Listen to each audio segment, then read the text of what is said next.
ہمارے ہاں یہاں جہاں روزانہ عدالتوں میں قرآن مجید پر حلف لے کر جھوٹی گواہیاں دی جاتی ہیں، وہاں ہم محض کسی بھی خاتون کے بیان کو دلیل مان کر کسی بھی شخص کی عزت کو تاراج نہیں کر سکتے، اور جب تک کوئی بات پایۂ ثبوت کو نہ پہنچ جائے یا جب تک ناقابل تردید ثبوت نہ ہو کسی کے پاس، تب تک کسی پر کیچڑ اچھالنے سے گریز کرنا چاہیے. اور اگر کوئی ایسا واقعہ ہو بھی جاتا ہے تو جب تک ایویڈنس نہ ہو، مجھے لگتا ہے تب تک اس پر بات نہیں کرنی چاہیے. علی بڑی عجیب و غریب سی یہ صورتحال ہے. ظاہر ہے دیکھیے، ہم نے اس پر دو مختلف طرح کی چیزیں دیکھی. ایک تو یہ کہ واقعتاً ظاہر ہے اس حقیقت کو بھی جھٹلایا نہیں جا سکتا کہ پاکستان کے تعلیمی اداروں کے اندر کس طرح سے خواتین کا استحصال ہوتا ہے. نہ صرف پاکستان کے تعلیمی اداروں میں بلکہ جہاں بھی مرد حضرات کسی بھی استحصالی پوزیشن میں ہوتے ہیں، یعنی وہ ڈیسیژن میکنگ کر سکتے ہیں، تو وہاں اس بات کا امکان پیدا ہو جاتا ہے کہ خواتین کا استحصال کیا جائے.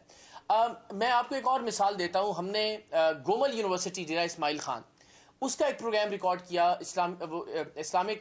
عربک سائنسز کے وہ ہیڈ بھی تھے، جو ڈین آف آرٹس بھی تھے، اور یونیورسٹی کا جو کیمپس تھا، سٹی کیمپس، اس کے سربراہ بھی تھے. بڑے باریش تھے اور بڑی ایک مذہبی جماعت سے ان کا تعلق بھی تھا. تو ہم نے ان کی ہڈن ویڈیوز ریکارڈ کی مختلف طالبات کے ساتھ کہ وہ کس طرح سے نمبر بڑھانے کے لیے، پاس کرنے کے لیے، پھر نوکری کا لالچ دے کر کس طرح سے خواتین کا جنسی استحصال کیا کرتے تھے، اور اس میں واضح ثبوت تھے. اور جب وہ ثبوت لے کر ہم ان کے پاس گئے تو ظاہر ہے چونکہ وہ بڑے ناقابل تردید ثبوت تھے، تو انہوں نے تسلیم کیا اس بات کو. اسی وقت اپنا ریزگنیشن وائس چانسلر کے سامنے کھڑے ہو کے انہوں نے لکھا. لیکن بعد ازاں وہیں جو شخص خود مان گیا اپنی تمام تر چیزیں اور خود اعتراف کرنے کے بعد خود ریزائن کیا اس نے اخلاقی طور پر، اس شخص کو عدالت نے باعزت بری کر دیا. اور عدالت نے یہ بھی کہا کہ آپ اقرار الحسن صاحب کے خلاف کارروائی کیجیے. تو یہ بات تو اس کا امکان موجود ہے کہ استحصال ہوتا ہے، لیکن انفارچونیٹلی سسٹم سپورٹیو نہیں ہے.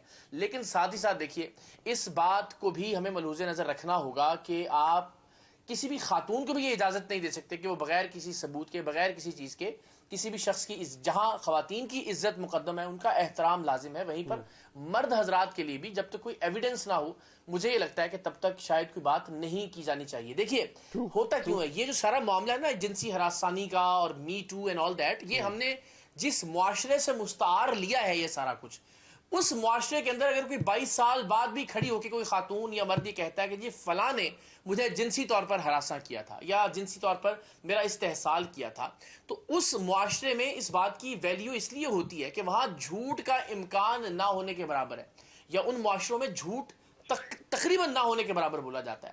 ہمارے ہاں یہاں جہاں روزانہ عدالتوں میں قرآن مجید پر حلف لے کر جھوٹی گواہیاں دی جاتی ہیں، وہاں ہم محض کسی بھی خاتون کے بیان کو دلیل مان کر کسی بھی شخص کی عزت کو تاراج نہیں کر سکتے. تو مجھے یہ لگتا ہے کہ اس کے لیے قوانین کو مزید واضح کرنے کی ضرورت ہے، اور جب تک کوئی بات پایۂ ثبوت کو نہ پہنچ جائے یا جب تک ناقابل تردید ثبوت نہ ہو کسی کے پاس، تب تک کسی پر کیچڑ اچھالنے سے گریز کرنا چاہیے. اور اگر کوئی ایسا واقعہ ہو بھی جاتا ہے تو جب تک ایویڈنس نہ ہو، مجھے لگتا ہے تب تک اس پر بات نہیں کرنی چاہیے. اچھا چلیں پھر مطلب کس طرح بات کی جائے، اس معاملے کی تحقیقات کس طرح کی جائے، آپ کیا طریقہ کار اختیار کرتے ہیں؟ کیونکہ دیکھیں، میں اگر بہاولپور یونیورسٹی کی بات کروں، آپ نے اس معاملے کو ٹیک اپ کیا، بہت رپورٹ کیا آپ نے اس معاملے کو، بعد ازاں تحقیقات ہوتی ہیں، تحقیقاتیں پتہ چلتا ہے کہ یہ ایسا نہیں تھا جو کلیم کیا جا رہا تھا، یہاں تک کہ آپ کو بھی غلط ثابت کیا گیا، آپ کو بھی کہا گیا کہ آپ غلط کہہ رہے ہیں. اب ایسے معاملے کی تحقیقات اگر کی جائیں تو کس طرح کی جائیں، کیا صحافتی اصول ہونے چاہیے اس کے؟ ہاں دیکھیے، یہ تو ظاہر ہے جب تک کوئی ثبوت نہیں ہوگا، مجھے لگتا ہے کہ ظاہر ہے اس معاملے کے اندر کسی کو بھی قصوروار نہیں ٹھہرانا چاہیے. میں آپ کو ایک مثال دیتا ہوں. علی، ہمیں روزانہ کی بنیاد پر نا ایسے درجنوں واقعات کی رپورٹنگ ہوتی ہے. بہت ساری خواتین اپنے سرکاری اداروں کے اندر، سکولز کے اندر، یونیورسٹیز کے اندر اور بہت سارے دیگر مقامات پر، فیکٹریز میں، جہاں جہاں مقام، وہ اس طرح کی شکایات کرتی ہیں. لیکن ہم نے جب تک کوئی ایویڈنس نہیں تھا ہمارے پاس، تب تک اس معاملے میں ہم نے کوئی پیش رفت نہیں کی. میں نے گومل یونیورسٹی کی مثال آپ کو دی کہ ناقابل تردید ہم نے خفیہ ریکارڈنگز کرنے کے بعد اس شخص کو اس کے انجام تک پہنچایا. اس معاملے میں بھی مجھے یہ لگتا ہے کہ ظاہر ہے یعنی ایسا نہیں ہو سکتا نا کہ آپ ایک کلین چٹ دے دیں کہ جی جو بھی لڑکی ہے، جو بھی خاتون کسی بھی مرد پر الزام لگائے گی، خاتون کو شاست دی جا سکتی ہے، نہ ہی مرد کو دی جا سکتی ہے.